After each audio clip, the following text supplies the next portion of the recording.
Hi. Um, my name is Amanda. I am 30 years old, and I have known since I was 16 that I have complete androgen insensitivity syndrome. I guess living with this for as many years as I have, I've been through so many emotions, and I never chronicled my feelings, and I was always too scared to.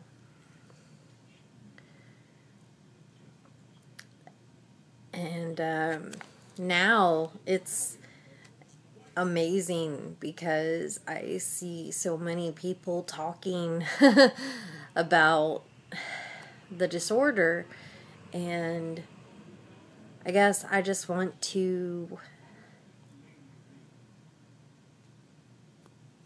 I need to talk about what I've gone through. When I was 16, I didn't know that anything was wrong with me. All I knew, and honestly, nothing's wrong with me, but when I was 16, the only thing I knew was that I hadn't had my period. And so I went to go see a doctor about that, and I had a bunch of blood tests done, and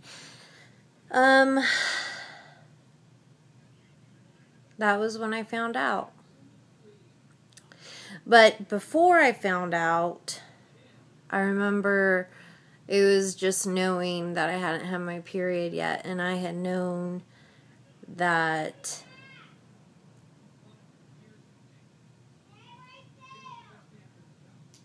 something was different about me.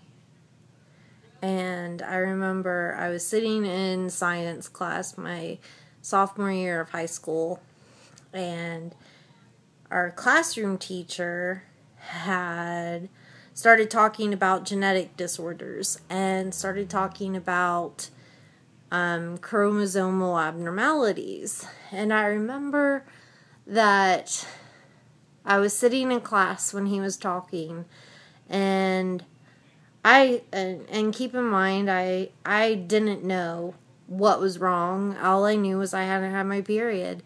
And he started talking about the disorders such as a woman being genetically male but having all the physical characteristics of being a woman.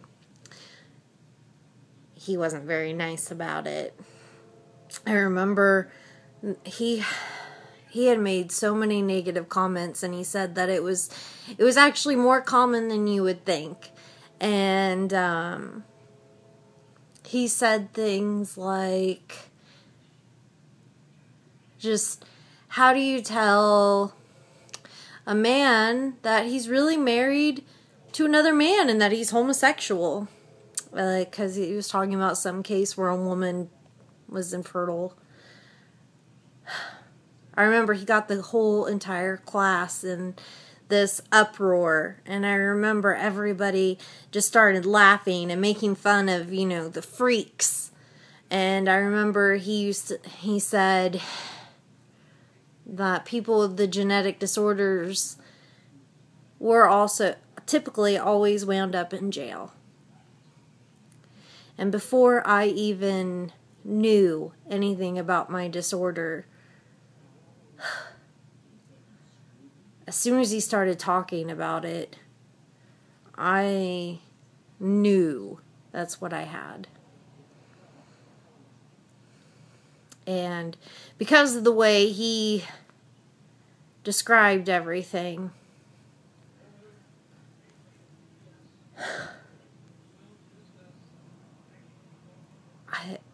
I knew to think of myself as a freak.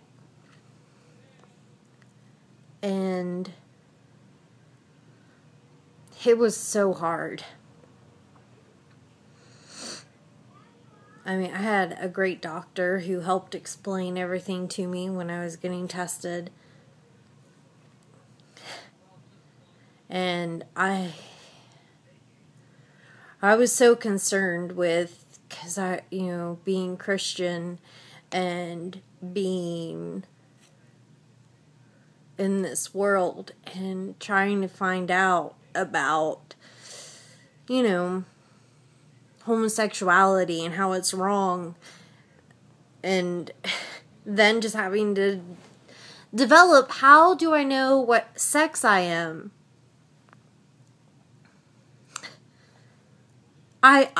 Is it, the genes? Is that what decides that I'm male or female? Did God decide that I am somehow this in between and I can just have the freedom to choose? Can I like other women? Can I like men? Am I a man? Am I a woman?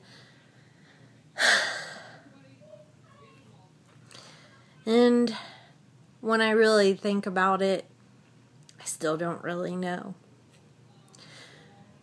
But I'm a lot better terms with myself to be a woman than I used to. I remember, because I used to originally think of myself as the freak, I would just stare at myself in the mirror. I ruined my self-image of myself. And I would try to see the boy in me.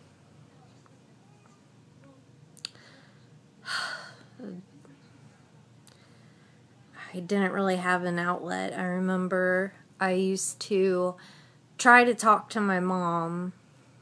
And I remember this one time I went to see a therapist because I didn't know what I was really dealing with. And being 16, I honestly just kind of pushed it off, and I was like, well, I just can't have children, and that's that. And it's just the hand I was dealt.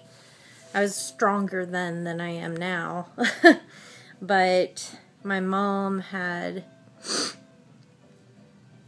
we went to go see a doctor, and the therapist actually ended up kicking me out because my mom just sat there the entire time blaming herself and talking about her problems, that I then learned to then not talk. I didn't have a mom to talk to, or my dad. And heaven knows, with the reaction that I heard that my teacher gave, I wasn't about to start talking to other people.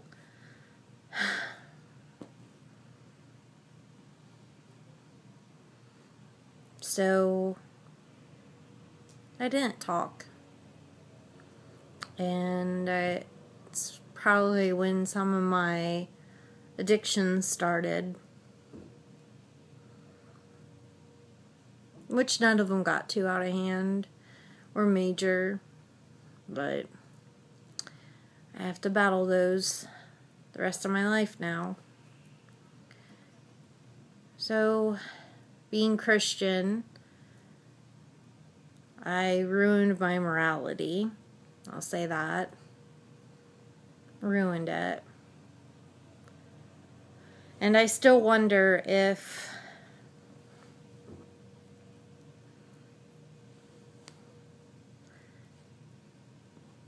I've just made a mess of everything. But that's my start. That's the beginning to my complete androgen insensitivity syndrome story. And I just hope that now that I'm an adult, I'm going to start trying to find some of the real answers. Because I never learned them when I was younger, because there wasn't any information. And now there seems to be. And now there seems to be a community of people that understand what I'm feeling. So I'm going to reach out to you. And I want to reach out to somebody who may have just found out and is hurting now. You're not alone.